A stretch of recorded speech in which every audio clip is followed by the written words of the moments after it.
يا أيها الذين آمنوا لا تقربوا الصلاة وأنتم سكارى حتى تعلموا ما تقولون ولا جنبا إلا عابري سبيل حتى تغتسلوا وإن كنتم مرضى أو على سفر أو جاء أحد منكم من الغائط أو لامستم النساء فلم تجدوا ماء فتيمموا صعيدا طيبا فامسحوا بوجوهكم وأيديكم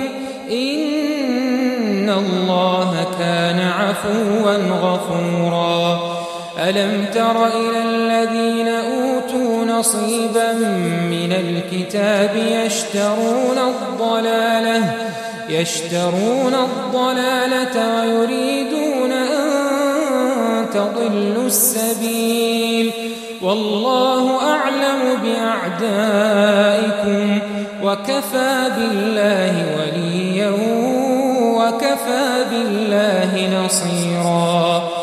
من الذين هادوا يحرفون الكلم عن مواضعه ويقولون سمعنا وعصينا واسمع غير مسمع وراعنا ليا بألسنتهم وطعنا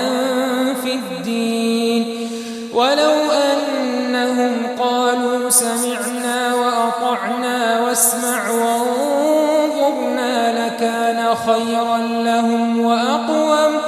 ولكن لعنهم الله بكفرهم فلا يؤمنون إلا قليلا يا أيها الذين أوتوا الكتاب آمنوا بما نزلنا مصدقا لما معكم من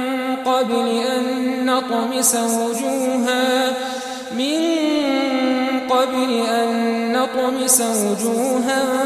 فنردها على أدبارها أو نلعنهم كما لعنا أصحاب السبت وكان أمر الله مفعولا إن الله لا يغفر أن يشرك به ويغفر ما دون ذلك لمن يشاء ومن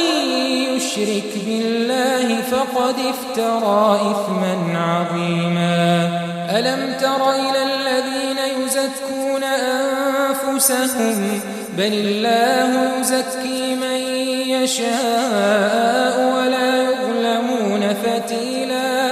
انظر كيف يفترون على الله الكذب وكفى به إثما